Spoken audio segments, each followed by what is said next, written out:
Hi, and welcome back to Reflect Forward. I'm your host, Carrie Siggins. I hope you're having a fantastic day today. Today is an advice from a CEO episode, and I want to talk about worry. As leaders, we all worry. Just a few nights ago, I couldn't sleep because I was laying in bed worrying about something that was completely out of my control. And it's really difficult to stop that worry cycle.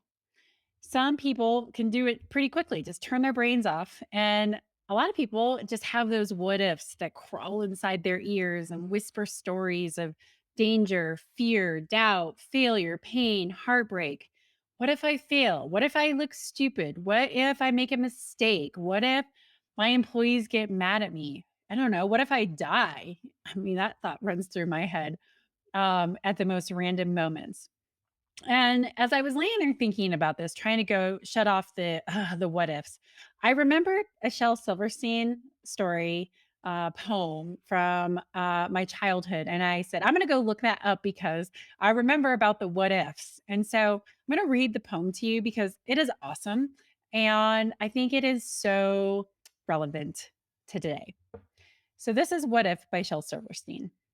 Last night, while I lay thinking here, some what ifs crawled inside my ear and pranced and partied all night long and sang their same old what if song. What if I'm dumb in school? What if they've closed the swimming pool? What if I get beat up? What if there's poison in my cup? What if I start to cry? What if I get sick and die? What if I flunk that test? What if green hair grows on my chest? What if nobody likes me? What if a lightning bolt strikes me? What if I don't grow tall? What if my head starts getting small? What if the fish won't bite?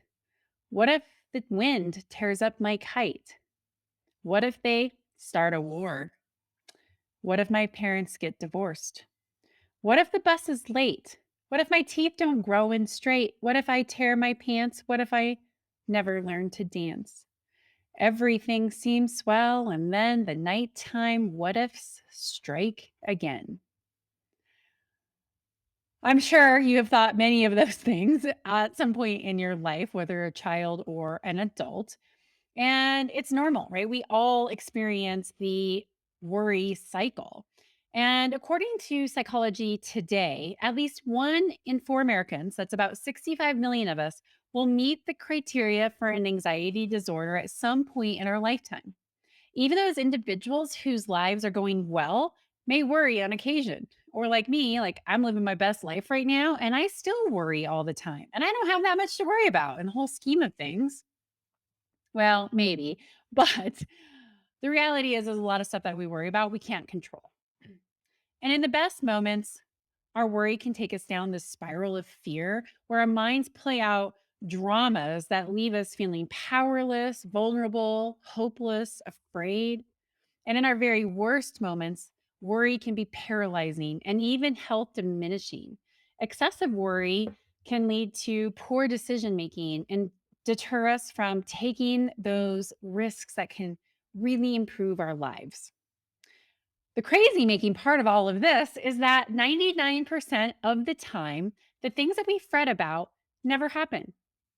Worry, quite frankly, is a time waster, an energy suck, and a diminisher of life quality. Engaging in it rarely makes things better. It rarely changes anything. And unfortunately, it's really hard to stop worrying. The good news is, though, is that there are some ways to get out of this brain spinning story of fear and worry. So here are my 5 tips to do this. Number one, my go to, get some exercise. Moving your body is guaranteed to make you feel better. It not only provides you with a distraction, but exercise causes you to release endorphins, which are feel good hormones, and they increase happiness, focus, and energy. Working up a good sweat, getting your blood pumping, and then notice how you feel. I bet you will feel better. In my experience, exercising is the number one way to reduce stress and anxiety. Number two, challenge the worry cycle with tough questions. This is what I did when I was in bed the other night and couldn't stop it. And I asked myself some hard questions and put myself at ease and then took some deep breaths and I fell back asleep. But if you ask yourself some tough questions, you can put your worry into perspective. So, if you have a pen in front of you, write down your worry. If you're laying in bed, just think about it. But ask yourself these questions. Of all the things that I've worried about in my life, how many have actually come to be? If this worry does come true, what's the worst thing that could happen? What's the best thing that could happen? What's the most likely thing that's going to happen? Is this worry within my control? And if it is, what can I do to help my situation? If not, what can I do to reduce my fear? How will I feel about this worry when I read it in my journal tomorrow or when I think about it tomorrow after I wake up? It's really helpful to write these things down because then you can look at it the next day and you can gain perspective. So do that. If needed and you're still feeling worried, continue to journal about it. Number 3, power pose. Oh my gosh, I love Amy Cuddy and her unbelievably powerful TED Talk on power posing, where she outlines the benefit of doing these dominant body postures to gain confidence and to reduce anxiety. I love this. I power pose every morning after I do my breathing exercises, and then I put my arms up in the air like I am the champion, and I'm like, and it's so ridiculous, but it makes me laugh and it makes me feel less anxious about my day, and I can't help but walk away with a smile on my face. Now, while there are power posing naysayers that people are saying there's BS, I find them to be incredibly helpful, especially when I'm feeling anxious, especially when I'm going on stage to talk to people. In front of every speech, I do power poses. It's so helpful. So how do you do power poses? One, you can do what I do and stand like you're cheering, for yourself on and just won. Yes, I won. I'm a winner. I'm going to do this. Yeah. Or you can put your hand on your hips like Wonder Woman and puff your chest out and stand up straight and breathe deeply and put a smile on your face and know that you're going to own your day, own whatever you're going to do. Hold that pose for a few minutes and you will be surprised how much better you feel. And those worries, that's not there at the front of your brain anymore. Number 4, talk it out.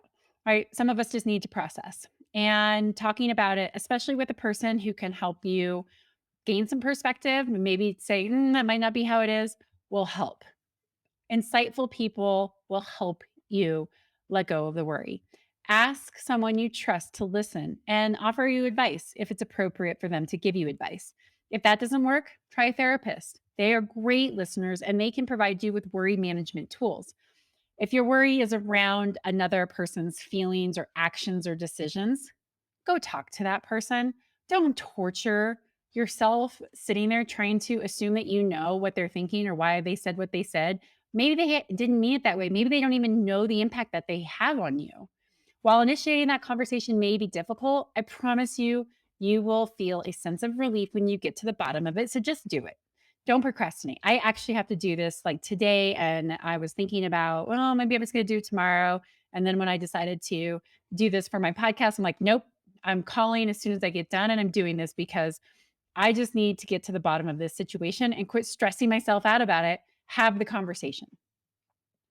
You may not like what you hear. It may be uncomfortable, but you will have concrete information, you'll have feedback, and you'll be able to get stuff off of your chest. So you can let that worry go. And then finally, number 5, get some sleep. Now I know that this is not always easy, especially when you're worrying and not sleeping, but sleep deprivation has been proven to increase anxiety and depression, which just compounds your what if problem. So, if you want to be able to handle what life throws at you, you need to get 7 to 8 hours of sleep each night. So, do something to relax yourself. Don't read on your phone before you go. Read a book, drink some calming tea, do some meditation exercises, and improve your sleep routine. I caution sleeping meds. They can sometimes make you feel groggy and change your brain chemistry. So, really practicing meditation and drinking some tea and reading a really boring book can help you sleep. When you wake up in the middle of the night, take deep breaths, do some box breathing, which is 4 breaths in, hold for 4, release for 4. hold for 4, and then do that over and over again. So it's like a box 4, 4, 4, 4. It's amazing when you do that for a couple of cycles how you can let yourself relax and go back to sleep. So, not all worry is bad. A little bit of worry can be healthy because when you worry, like, you know that you're maybe doing some big things, making some big moves, and you're not sure.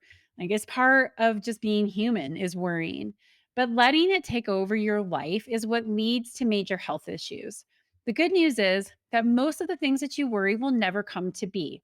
And for those that do, well, trust yourself and your capacity to handle what life throws at you. You will be okay. Like I said in my last podcast or the one a couple times ago, you can master doing hard things by doing hard things. Be grateful for the hard things. You can cope and survive and move beyond whatever does happen to you. If for some reason a worry does come to be, believe in yourself and you'll be pleasantly surprised.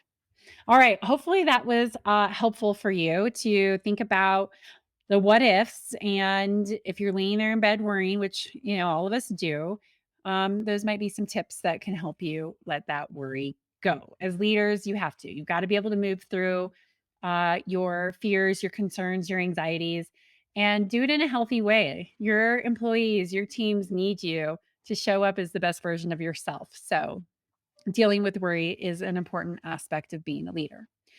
So, on to my question of the day, which comes from one of my employees. And she said, Carrie, I know you love to ask questions. What is your favorite question to ask? And that's hard because I have so many, but my favorite question to ask is, what do you think? That is the best question that you can ask anyone. What do you think? What do you think? What do you think? It helps people formulate their own ideas. It shows people that you're interested in what they have to say. It allows them to gain confidence in their own critical thinking and decision making skills. I use that question constantly. Well, what do you think? How do you want to handle this? And it's so empowering for my employees. So, if you have somebody who comes to you and says, "Hey, what do I need to do in this situation? Or what do you think I should do?" Turn it around and ask them, "Well, I'm interested what you think first." It will build your relationship. It will make people feel seen, heard, and valued. It will help them gain the confidence that they need to make decisions and to think through tough problems, and will show that you really care about what they have to say. So that's how I answered that question. And it's such a powerful one. I wanted to bring it up to all of you. All right. Well, that is it for my podcast today. I hope you enjoyed it. If you like it, please write a review, subscribe to it, go to my YouTube channel, check it out. Maybe you're watching this on my YouTube channel. Thank you. Write a review. I really appreciate it. It helps with the algorithms and it makes it lots of fun to do this for you guys. Thank you so much. We'll see you next week on another episode of Reflect Forward. Take care.